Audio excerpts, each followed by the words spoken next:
Father, thank you for the opportunity to be here. Thank you that we live in a country where we can make decisions. We can do it democratically. We ask for your blessing and your protection over everything that we do. Give us sharp minds and courage to do the right thing, and just your blessing and everything. Amen. Thank you. That's by the way, after they.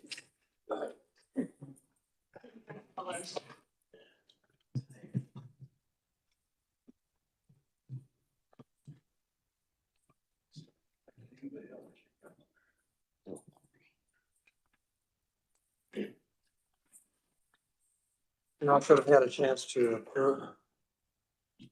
Review it at the last month's meeting.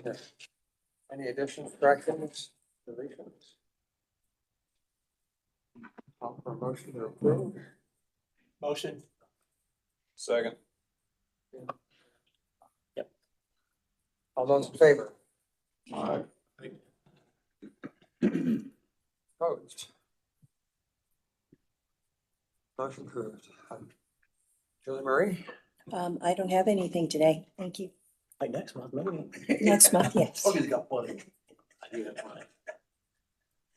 Right. Well, not sure which place I want to start at.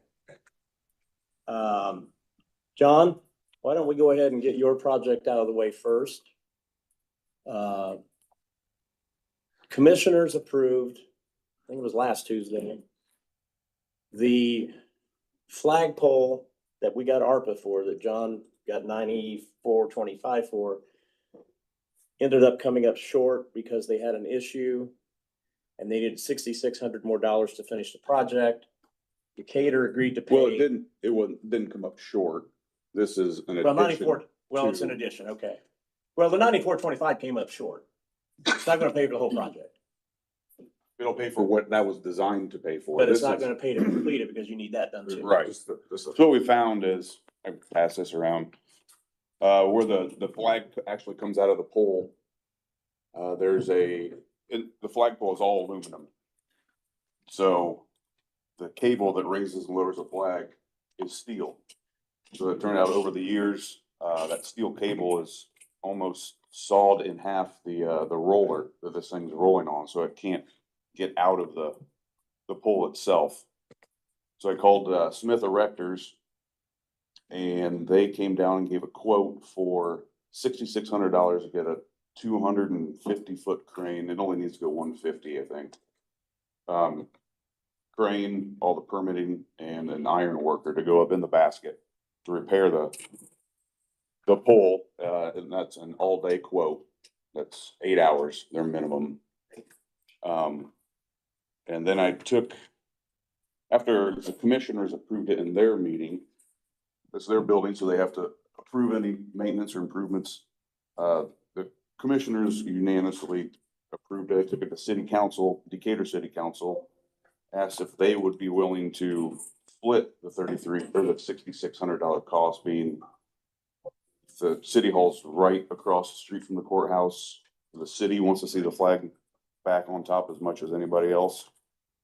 And they unanimously agreed to pay the $3,300 or 50% of the $6,600 to get it back going. So I guess today I'm just asking if council would approve the second half of that and plus any minor, we have to replace the pins. So I imagine $100 in hardware. Yeah. I would ask for exactly what you think you'll need, so you don't have to come back for $100. Personally. Yeah, I'm just guessing. And I think Glenda and I looked, I think we found a place in the commissioner's budget that can be paid for, because it deals with infrastructure. So whatever amount you think is going to be needed, it would take a motion, a second, and a vote of approval here. Since commissioners have already done it, then you can go forward with that project, no problem. Yeah, I think that would cover yeah, it. I think that would probably do it. Go ahead, I'll second it. Yeah, I guess make a motion for 3,300 plus 400 and any miscellaneous hardware costs, to get the flag fully operational again. 3,300 plus one. So that's plus, So how much altogether are you saying? I guess, 700, Let's call it 4,000. $4,000. And then if it doesn't get all spent, that's fine. It'll go back into the fund. Yeah. And that would essentially mean this is the only money we're contributing minus ARPA. I'll second. Motion and a second to approve the funds to correct the flake hall. All those in favor? Aye. Opposed? Thank you. Okay. Let's begin the fun part, Dennis. We'll do it together. I have been emailing and sending you guys quite a bit of stuff as it relates to Jason Simler having been here and so forth and so on. And we will get into that momentarily, but the first thing I'd like to do is get the amended salary ordinance. You should have received all this with the agenda, but the amended salary ordinance is the clerk's office and the dispatcher. If you have any questions on that, Shannon, Glenda, myself will try to answer those if you have any.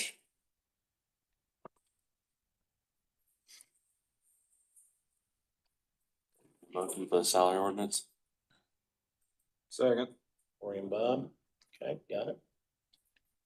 All those in favor? Aye. Opposed?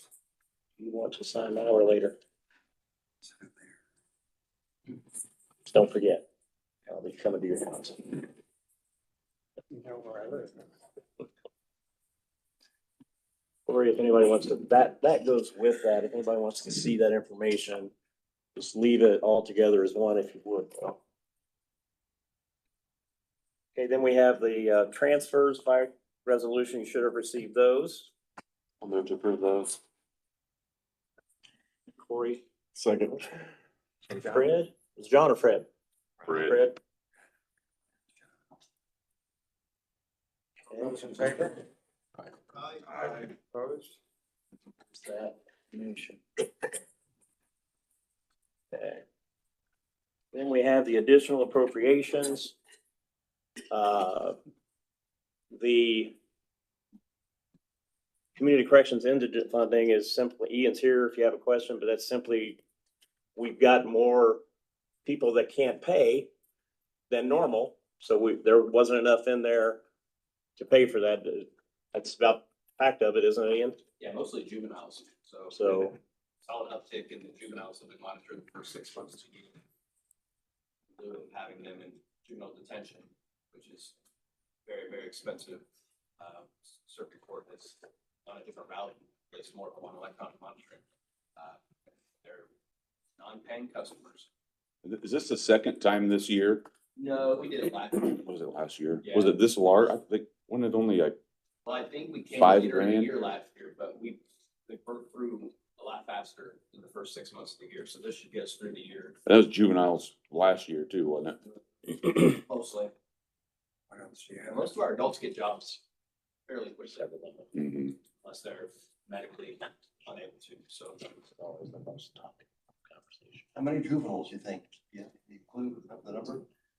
In the first 6 months, there were 7 for a total of 588 days of electronic monitoring, so. Times that by $150 to $300 or whatever it costs for juvenile placement, and you'll see the enormous savings of this indigent fund. And do you all have questions on any of the other additions? Translator for circuit court. Tom is here if you have any questions on the identification protection. I don't think that's new money. I think that's just money you're appropriating for that, correct? Is that that's out of your PERP fund? No, it's, so much gets switched to identify to redact social security numbers. Okay. When my charge, my fee, so much gets break down to, and that goes into that account, but we have to put it in this account to pay it. Gotcha, okay. And then lit public safety for the canine maintenance, that's, I think we've been discussing that canine stuff for a little while. So that's that's to take care of the canine maintenance. I think council even discussed that last few months. But anyway, if there are questions, otherwise, Dennis will need a motion and a second and so forth. That's additional appropriation. Additional appropriation. Yeah. Yeah. Need Make a to motion. approve? John? Motion for additional. Second. John and okay. All those in favor? Aye. Opposed? Folks, I'm sending around all the paperwork that goes with the things that you just passed. So if you can keep those all together for me, I'll pick those up at the end and have, Dennis sign it.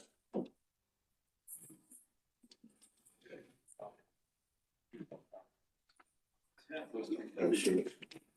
Put this underneath it. I forgot to add that underneath that pile.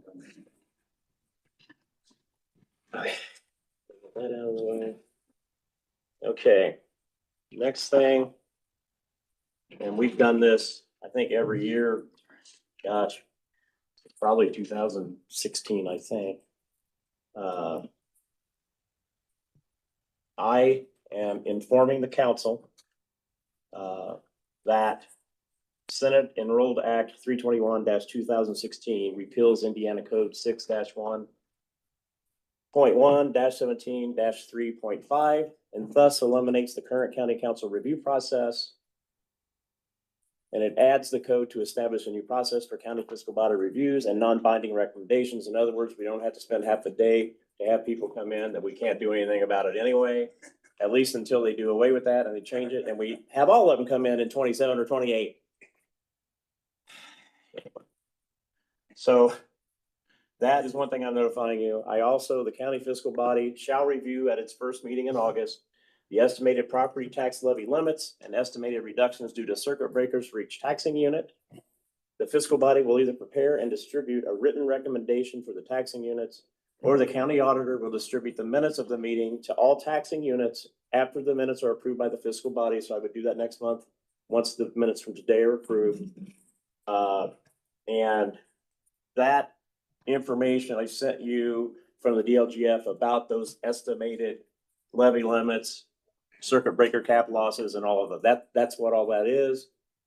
And if you look at it, it says right on there that it's all estimated. They don't know either. But I, by statute, have to do this at the public meeting. Now, if you all don't have comments or recommendations or anything like that, I would just simply send these minutes to all the taxing units next month.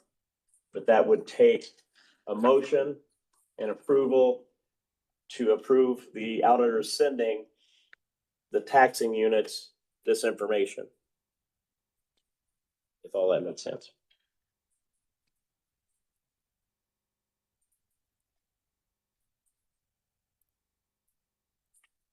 Need a motion?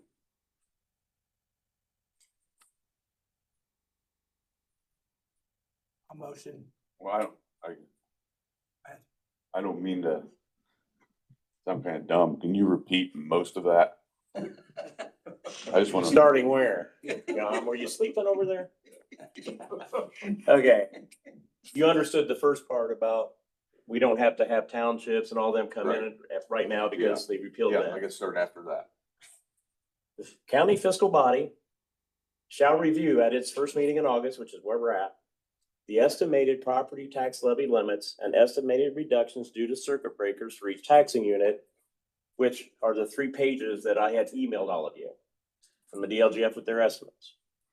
The fiscal body will either prepare and distribute their own written recommendation for the taxing units. Not sure how that would look, what that would look like, but I guess we could do it. Or the county auditor will distribute the minutes of the meeting to all taxing units after the minutes are approved by the fiscal body, and that would be next month when you approve the minutes from today. I simply send these minutes that we're doing now to all the taxing units. I get it. Council was here, we reviewed it. Not really, there's really not a whole lot to comment on because the DLGF says right there, it's all estimates. And I mean, I'll second Jim's. who was it, Jim and John. Thanks, Tony. And really, this isn't necessarily any action other than just letting you send the minutes to the taxing units. Yeah. So. Okay, so Jim and John, Motion and a second to approve the matter as presented. All those in favor? very good. Now. Okay. Okay. I also included in the email that I sent everyone, and I don't think it's really as big a deal as what I first thought, because we dealt with this same issue. It was 2014, but it was for the pay 2015. I think Dennis and I might have been the only two here that were on council at the time. Every 10 or 11 years or so, a county will end up with 27 pays. And it has to do with leap years and so forth. Even when you do 26 pays, it's not 26 evenly, it's 26.1. So every 10 or 11 years, it catches up with a county. Marshall County's in the same boat. There's several counties right now doing the same thing. Where you end up having 27 pays in one year. So Glenn and I and Shannon have been looking into the possibilities. In 2015, the council gave action or approval for the auditor to pay the 27 pays. If we are short, because this happened after we put the budget in and we already sent the budget to you guys, so I didn't want to muddy all of that up by saying, oh crap, here, no big deal. We go into 2026, wait towards the end of the year, see how short we are, if any, transfer from any overtime lines that we can transfer from, and do an additional to cover that 27 pays by the end of the year. That's the simplest way, in my opinion. Like I say, there's only two of us here that would probably remember that. And I think after that happened, we went to a bi-weekly pay on the salary ordinance instead of the way we were doing it, because that 27 pays was a little more rough than this one is. But this one, we have the bi-weekly salary ordinance, which makes it easier. But we want to make sure that people get paid for the work that they do. I mean, you can't not pay them. Does anybody have questions on that? Shannon, Glenda, either you had anything to add to that, or, I mean, 27th pay is like 1 week of work. I would assume it's approximately 1 week of work for maybe, well, it's different for salary and non-salary. No, it's Isn't gonna it? be the same. It's just an extra 2 weeks because over the years. You accumulate that time. It's 365 days in a year, but there's 126 pay periods. So over time, it just gets to the point where you have that extra one. So we're on the extra one. It's like, what do they say, every 10 to 11 years, I think it Yep. happens. Yep. Somewhere in that time frame. So basically, instead of 2 months with 3 pays, there's 3 months with 3 pays. Correct, yeah. And technically, the third pay in question is supposed to be paid on January 1st of 2027. But because of federal holidays, we have to push it back to December 30th. So technically, it's 27 that has 27 pays, but we will have to push it backwards. Glenda had a fantastic idea, and she said that we should consider at the end of the year, once we get close, and I don't know if Tony said this already, but to pull from overtime line items that we think might not be expended. Did he say that? I wasn't listening, I'm sorry. So I think that's the route that I think we're gonna try to That's a take. good idea.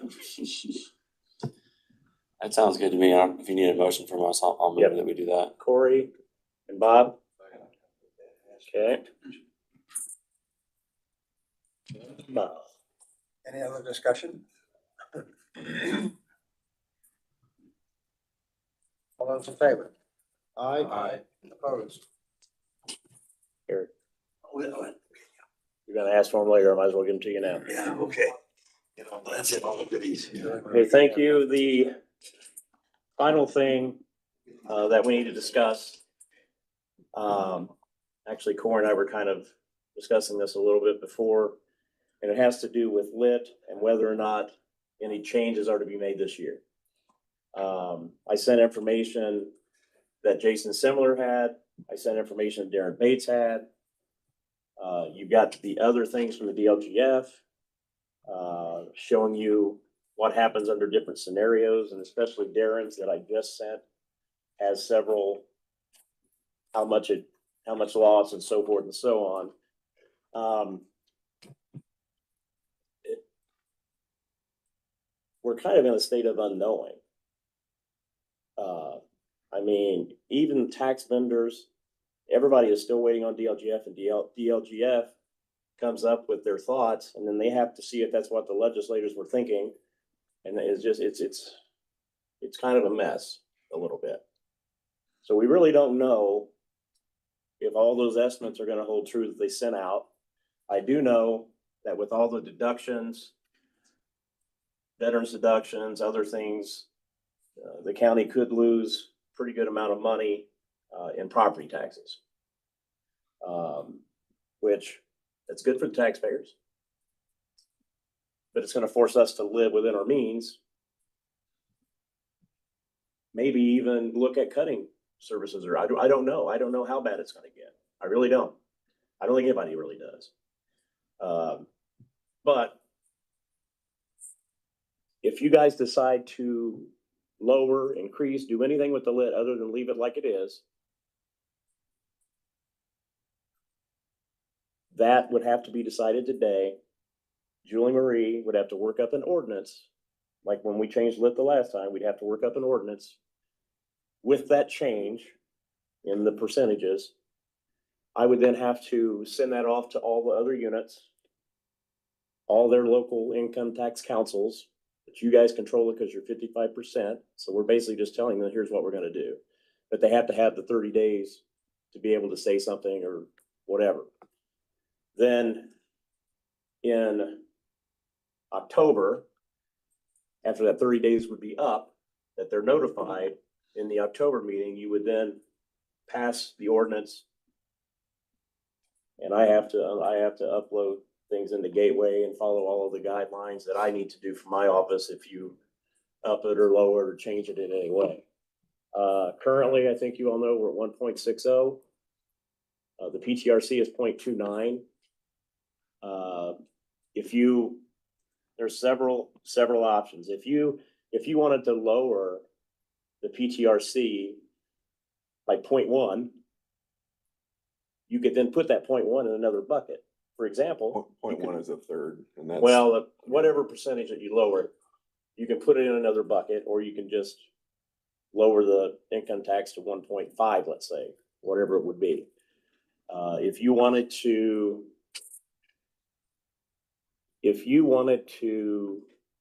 let's say economic development becomes 0.5 instead of 0.4.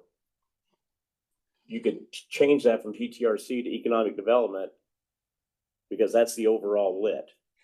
The commissioners would then control the percentages within seeded, and they could use that extra point, whatever, to help Park and Rec, for example.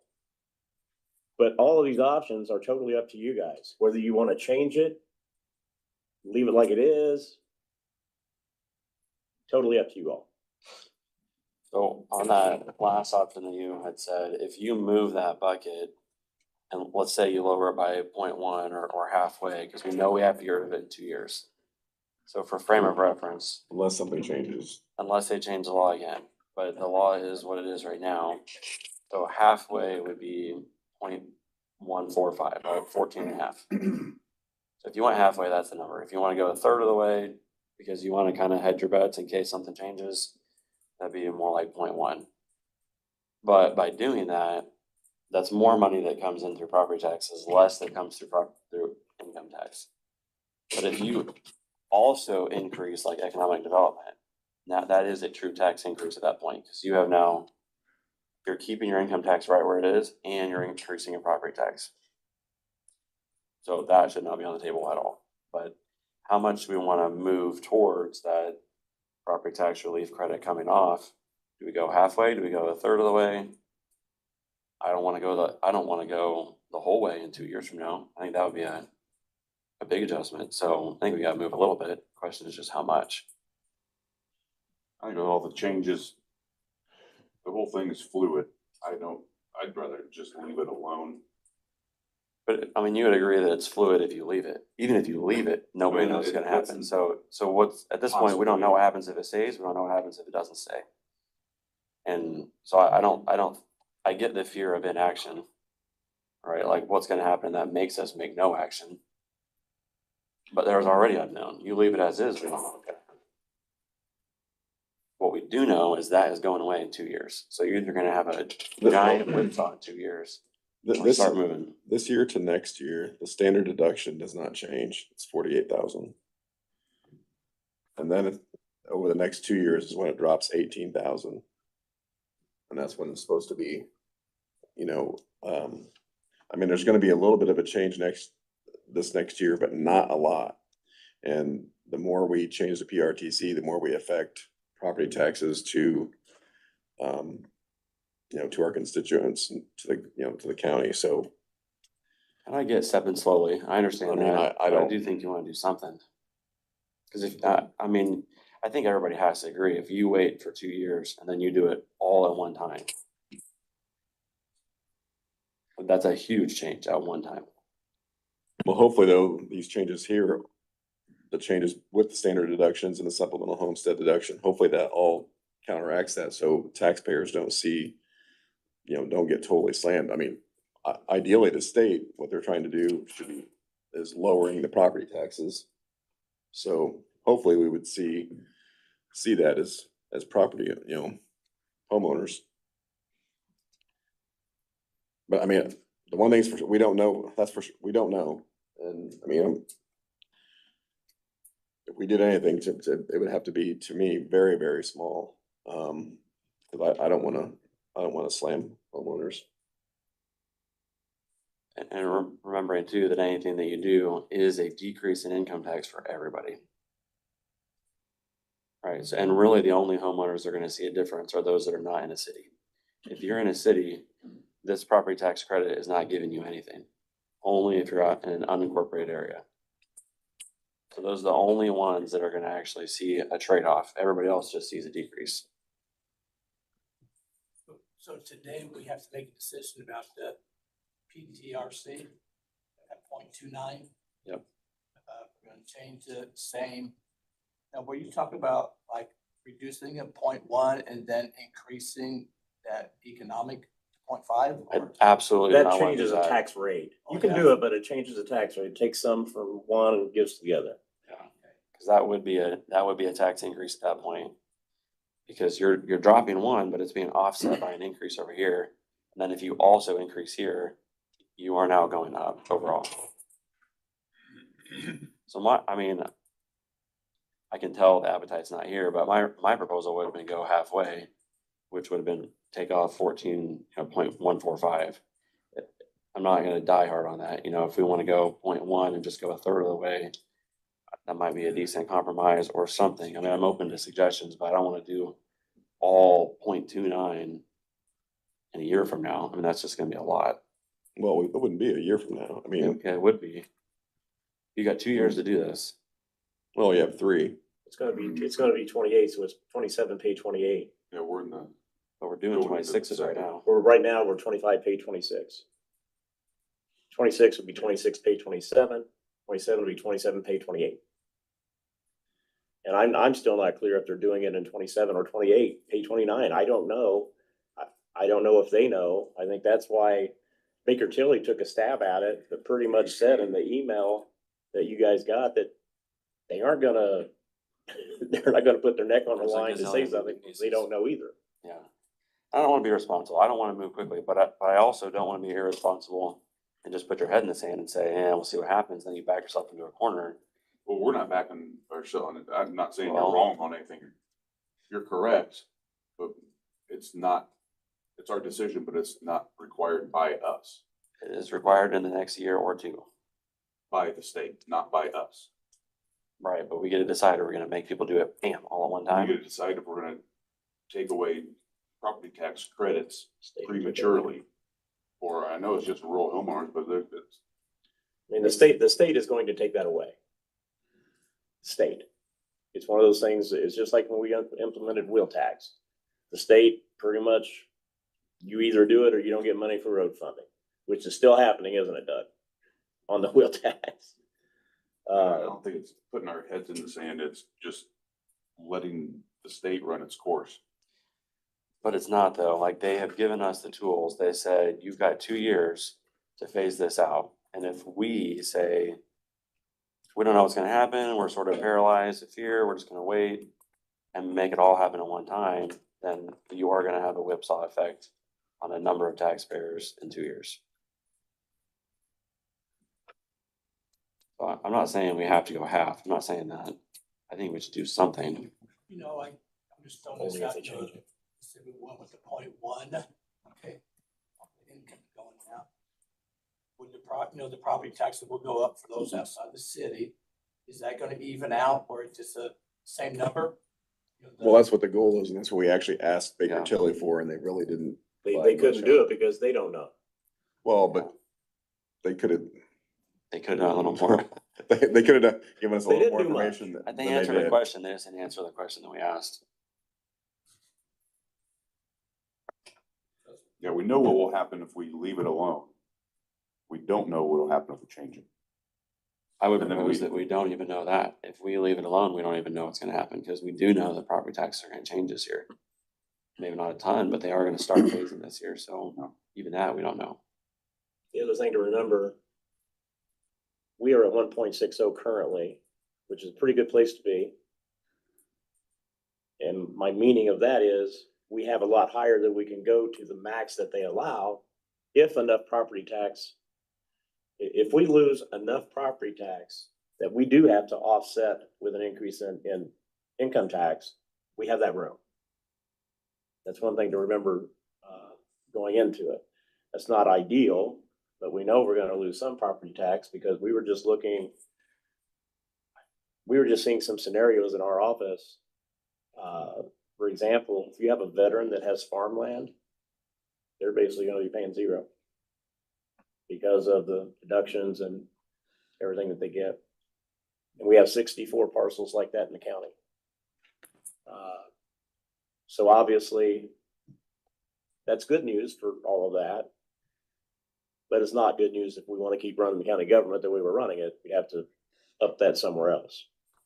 Well, we don't know that either, Well, we don't know that for I sure, mean, honestly. but that's, if it holds true, what we're hearing from Travis Holdman and his people, then yeah, we're gonna lose some money on some of those deductions that they're doing like that. And I know you're not saying it, but I've heard some, I'm gonna call it hyperbole from some other government agencies. It's, they say we're gonna lose this much money. What they mean by that is, we're gonna increase your taxes by this much less, right? So it's a lot of cases, it's not an actual loss, it's less of an increase It's less, they're paying less property tax than than what they property would have. would have. Yes, but that doesn't necessarily mean that you're gonna lose actual money. So, we don't know, but I'm Yeah, we just don't saying. know. I mean, but being the guy that pays the bills, it kind of worries me. Like in Adams County, what percentage of the taxpayers are in town and out of town? I would say the cities probably have more population than all of the rest combined, just because of this, the way it's laid out. I would guess, I wouldn't say that. but I don't know. It's true. I wouldn't say I mean, the that at all. population of, if you look at the population of the cities, we have 37,000 people in the county. So if you look at the population in the cities and subtract that, you come up with that amount. I don't know what that answer is. Well, Decatur's less than 10,000. So you have a lot of people That's your living right biggest- outside the city limits probably, I mean, or, I would say less than half are in the cities. so anybody living outside the city limits, and Fred, you would be one, right? Yeah.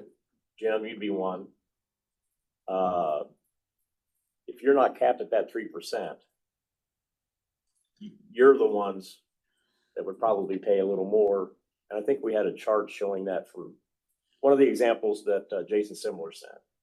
It kind of shows what would happen in that case, but that's just the way it is. The people in the city have already been paying that.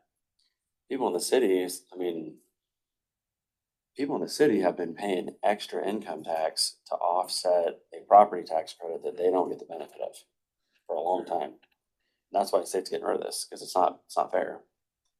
So I do think there's some merit on that side too, but I know that's not really what's driving this conversation today, but. I think it's whether or not to do anything this year or wait till next year in the 2026 session. If they make any changes, it could affect what happens.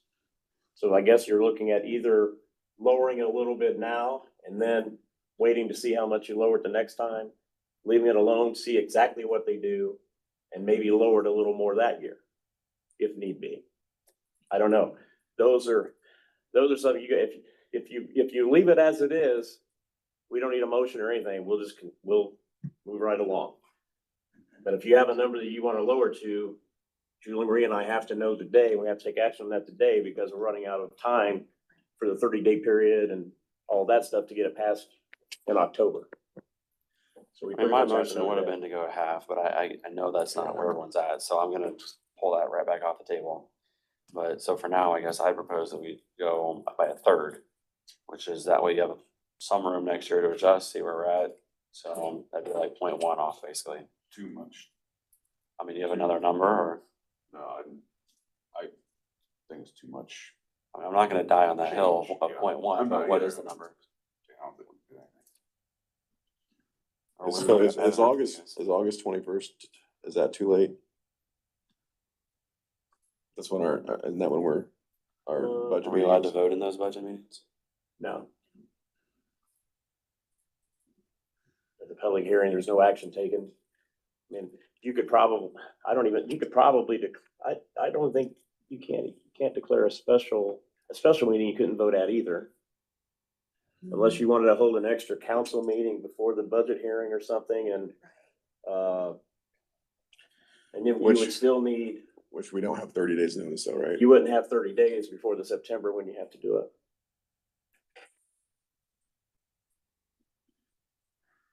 So where are you three, where are you guys at? I'm like a tug of war. I mean, the only thing we can agree on, the uncertainty, that's the thing right there. If we do something, if we don't do anything, that's where I'm struggling right now. I don't want them to get hit all at once. And ultimately, we've been hearing this is gonna go away for years. My whole time. I've been on the council now, I don't know, 6 years or something like that, or 5, whatever it is. We've been hearing that that's gonna change for the whole time and even before that. So, That's why I think it ended up going away. They're trying to lower property taxes and then they're getting rid of a property tax credit. I think that's one of the things that's gonna flip back. And it's just my gamble and everything we're doing right here. and honestly, the largest driver in property tax increases, I think, has been the assessed values. I mean, those have gone through the roof. What were you gonna say, Bob? So technically, it's not 2 years, so it's 25, pay 26, we can do action. 26, pay 27, action, and the final action be 27, pay 28, when it has to be gone. So technically, we got over 3 years. Counting Is that right? I this think year. that's correct. So if you did nothing Yeah, this year, you could still do half next year if it came to that and then another half next, because then it goes away anyway. Right, so technically, we have 3 years to take action, not 2. I guess so, yeah, cause we're doing the Yeah. 26 and and this is 4. And that's the way this lays out here too. So So we yeah, have 3 years to get it. okay. So if you were to go completely even, that'd be 0.1 all three of them. And if you wanted to hedge your bet a little bit and go a little bit less, just to sort of see how things go. See, I'd be willing, to me, I'd be willing to hedge the bet. This year, I mean, if we do something, I'd like to see it relatively small. Like, even if it's 0.05, Mhm, something relatively small. That gets you down to 0.25 mhm. for the next 2 years. So you are hedging your bet. You're taking a little action this year, but then you're hedging your bet. You've still got 2 For what? years. What reason though? Well, Soften the blow on the last couple of years. yeah, soften the blow number on the last 2 years. You're softening the blow by making them pay more money for no good reason. besides No, they you're not might paying get more rid of it money. in You're 3 getting an years. income tax credit. I'm- Everybody pays less income tax. Yeah, but that's not gonna wash. I mean, it is though, because the credit is meant, that's what that income tax is collected to pay property tax. That's what it does. I mean, that bucket comes out of your income and then pays over here your property tax. For some it would, yeah.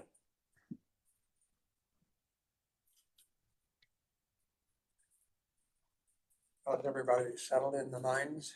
Do we need I mean, motion or? Well, if you're gonna change it, you need a motion, a second and a vote. If you're not going to change it, we can just move on to the next thing. I mean, I would amend mine to 0.05 then, if that's a number that we can live with.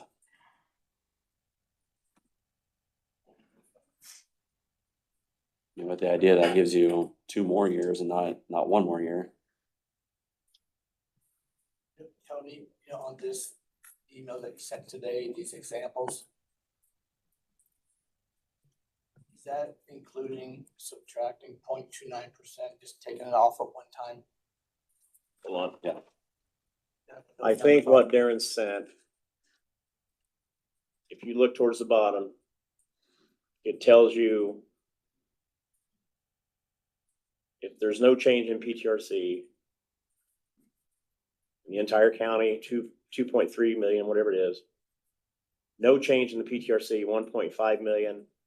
If there's no PTRC at all, 3,577,33. But then it gives the losses. It gives the losses for Adams County here, assuming which you do. That shows you the cap losses from his figuring out. I think I sent that to you guys too, didn't I, Steve? It just tells you what, for example, Decatur, with no PTRC credits for payable 26, but using the new assessments and deductions, Decatur Civil City cap losses would be 763,938. So I guess it did, you know. I mean, we can do whatever you all decide. But being so up in the air, I don't know if I have any advice necessarily on it, because either way you look at it, we're gonna lose tax dollars somewhere for county government, which is exactly that's what they ran on. They ran on lowering these taxes. And, you know, I think Ron said the local governments just have to get over it or something like that. I mean, we're left with what we're left with, and they gave us the tools to increase that. For example, Senate Bill 1 has in it that municipalities now have to pass their own wheel tax to get road funding, state funding. Same thing they told us. What year was that, Doug? 16? Something like that. Around there. So they know that they know that the local governments are going to find it difficult to keep maintaining where they're at. Some more than others because of the situations they're in. But They might, the next move might be, they'll ask county government, we've given you an opportunity to raise funds. Have you implemented the wheel tax? Yes. Have you implemented it to your max? No. and we haven't. So those are things to look at too. It's recognizable that some things are happening, or they're afraid of the unknown and what might happen, and they're kind of hedging their bets now. But the state just as much said out loud, we're going to lower property taxes. Schools, local governments, libraries, everybody else. Hey, you've got tools to make up for those losses, and it's called income tax. That's pretty much what they're saying. Which, I mean, luckily that's not necessarily what we're deciding right now. Right now, it's just basically this piece of the income tax is going to go away, and it's gonna be over here in property tax. You got 3 pay cycles, 2 years, 3 pay cycles to do it. How fast you want to do it? You do it all at once, or you want to slow it in? And I think you'd be crazy to not at least make some step now. I understand hedging your bets and waiting to see kind of how things go. I definitely get that. I think 0.5 is a fine number. It's half of what a true even would be, but I think it gets you moving. You mean 0.05? So it would, so if somebody's got a motion to whatever effect you want to make a motion to, I mean, you just have to vote on it. It gets voted up or it gets voted down. And if it's PTRC and we're going from 0.29, just let us know what you want that to go to. If it's not 0.29, what is it, 0.25, 0.2, whatever it is, that's what we have to send out to all the units. Ordinance will have to be written just like it was the last time we did this. And then next month you would vote on that. And then you have another 30-day window for the DLGF to double check everything. But that would get you to your October deadline to get it done. I guess that would be, I don't know if I made a motion before or not, but I guess now I will. Motion to reduce the property tax relief credit by 0.05, taking it from 0.29 to 0.24.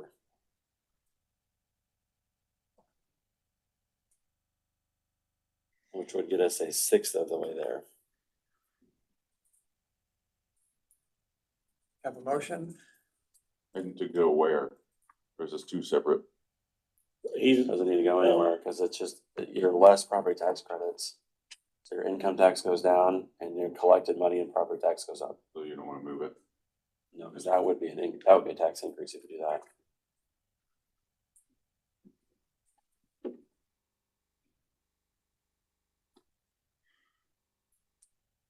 Need a second? I'll second the 0.05. See what happens. Get a vote. Have a motion and a second to approve the matter presented. All those in favor? Aye. Opposed?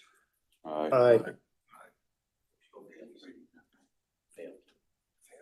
And red. Fails. It's 3-3. Is there a different number? I mean, I know that was I your thought number. I saw 4-2.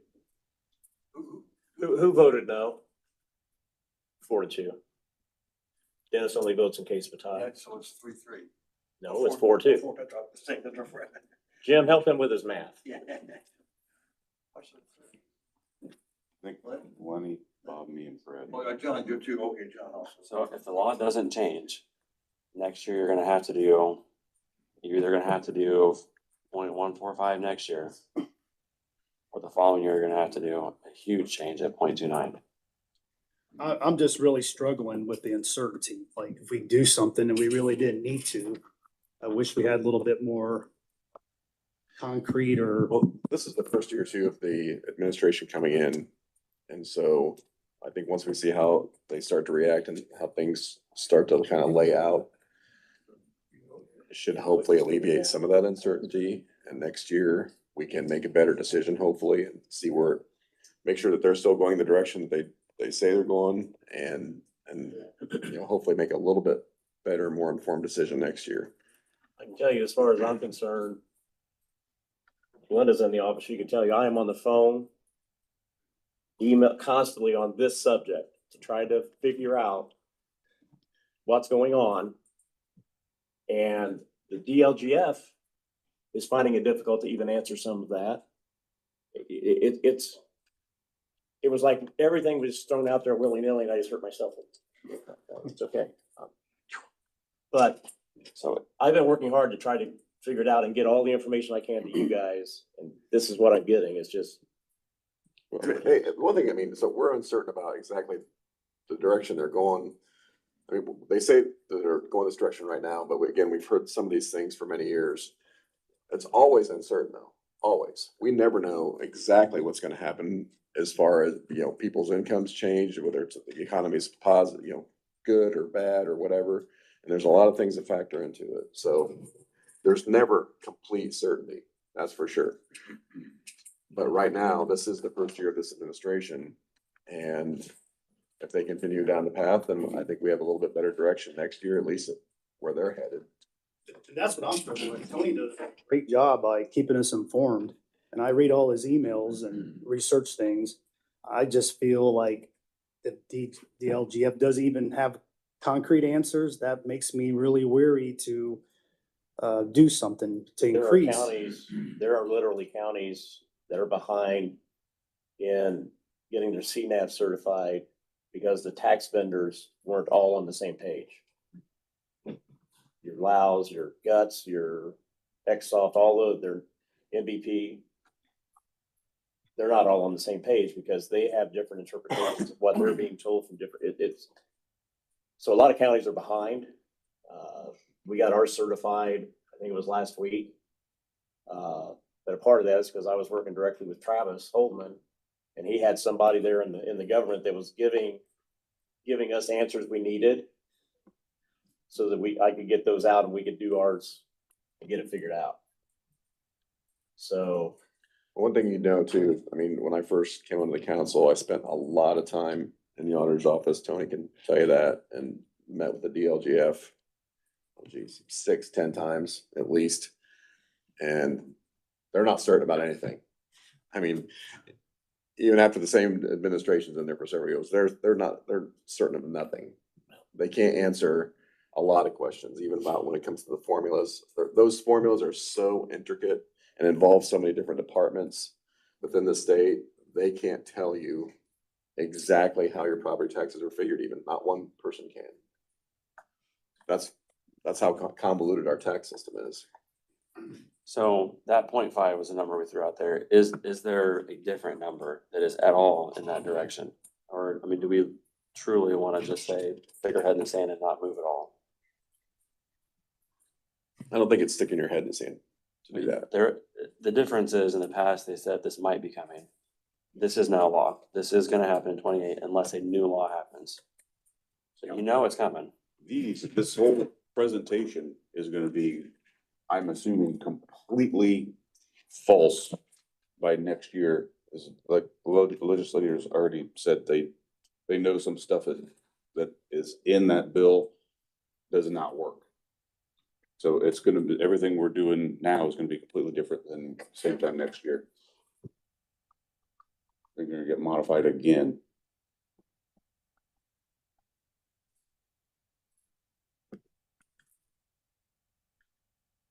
Stan? I think one of the things that makes this so interesting and so difficult is, you know, as it's always been, we've had the Adams County Tax Council, which the council has been a 55% share of that.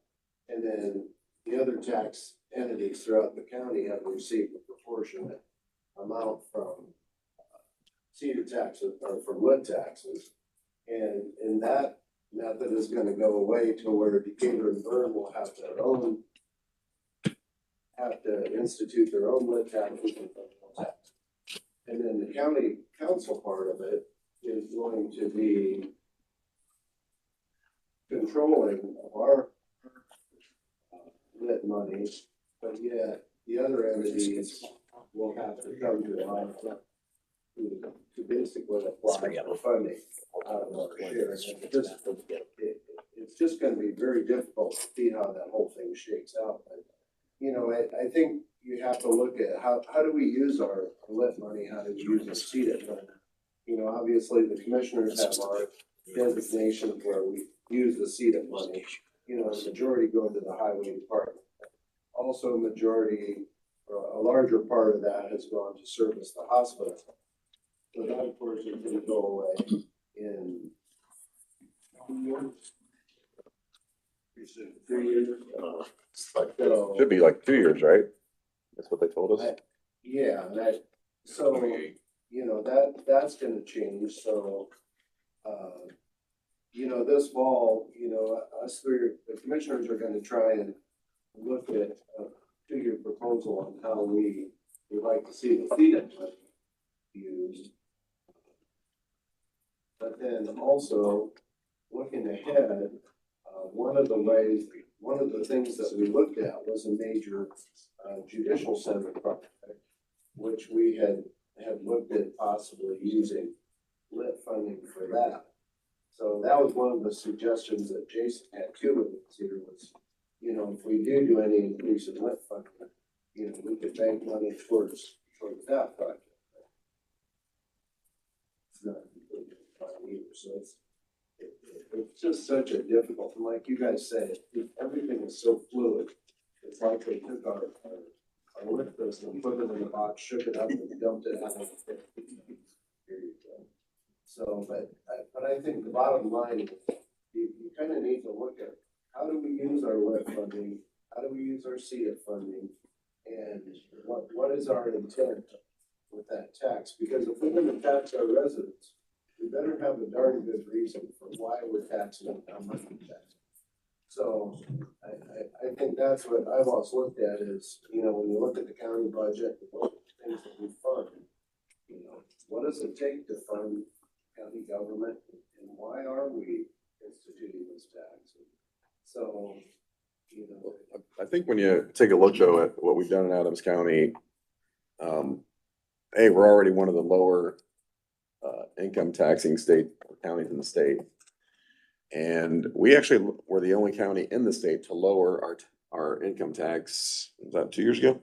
A couple years ago. So, I mean, I think we've just, shown that we want to lower taxes and what we have control over. For anybody in here that, and don't get me wrong, I don't think there's anybody in here that can say they understand the property tax system. But for those, if you understand a little bit about it, the one thing you do understand is that's mostly controlled by the state.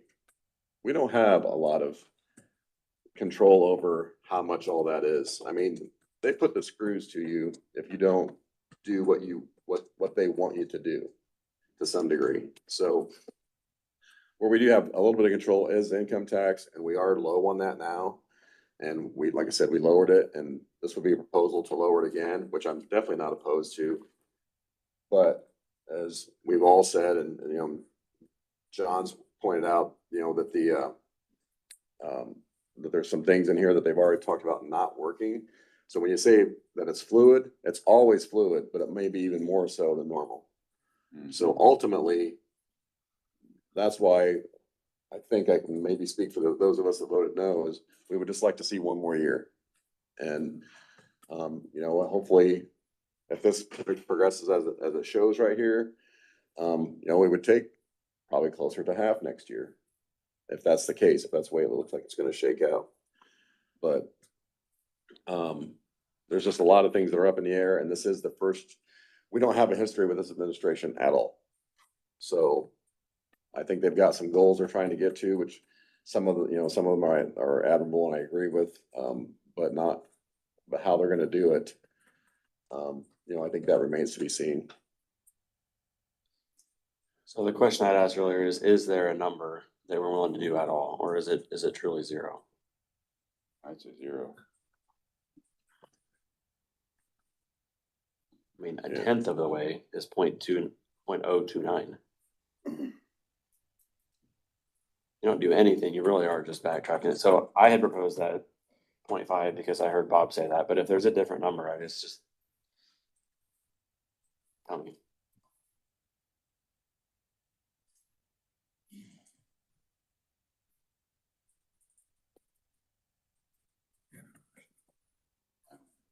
I don't think we're gonna. Go with John on 0 right now. I'm just struggling on this, as I said. Too much uncertainty. We still have 2 years, so hopefully by next year we have more finite information. Less fluid.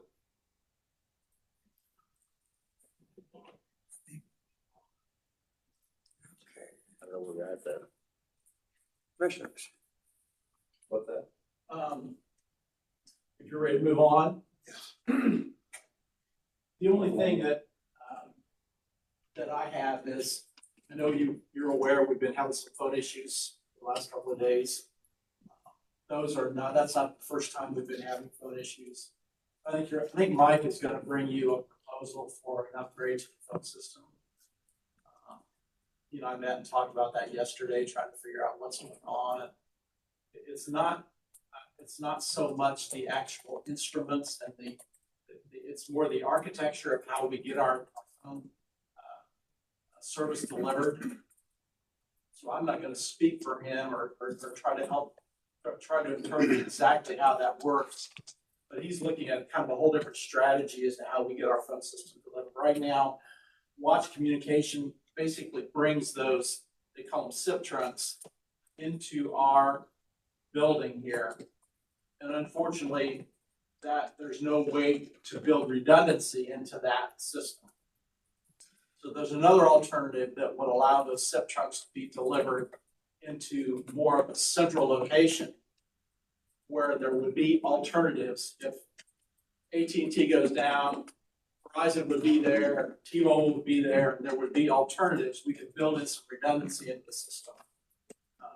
Anymore, that's the name of the game, is something, everything you've got will fail. Do you have a backup that works? Right now, we don't have a backup that works. These SIP trucks fail. So Mike's working on that. And the number he threw at me was not a shockingly large number to try to move this system over to. It would actually be a whole new phone system as well as a new architecture for how we could get services delivered. So just kind of a heads up, you're probably going to hear about that from Mike, especially at budget time. But it's not a knock your socks off kind of budget number as far as what he was telling me anyway. So, guys, what else? I don't know. Anything else? Thank you. For whatever it's worth, just to piggyback on what you're saying there, Steve, I've been to. Don't forget, we got a phone expert sitting here. Help me No, out. no, I'm not a phone Help me expert, Mike. explain this. But I've been to a couple of the departments and definitely have had complaints about the phones. And they're wondering what's going on, and so I just haven't had a chance to talk to Mike yet about it to see what is happening, and I've seen the Mike's working on a emails. plan. Okay. He understands that not only is our phone system itself is probably 20 years old, so that technology is just gone.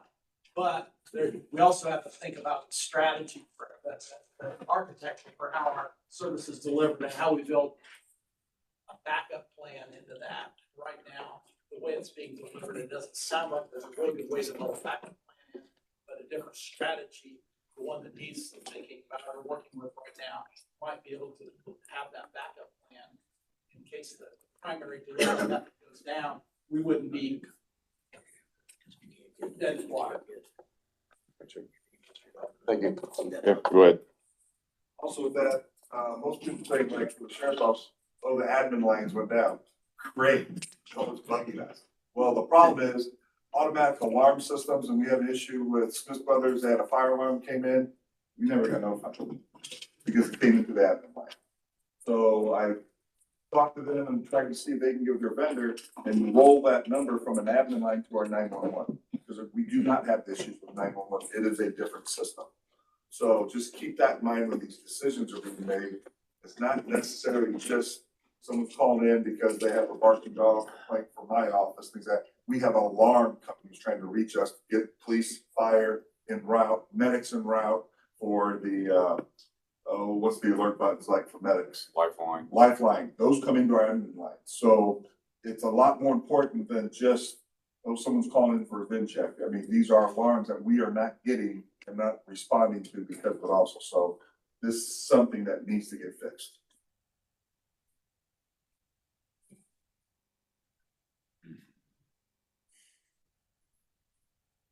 Any further discussion?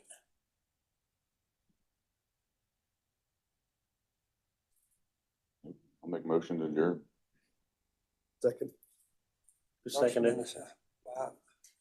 John and Lenny? John and Lenny. All those in favor? All right.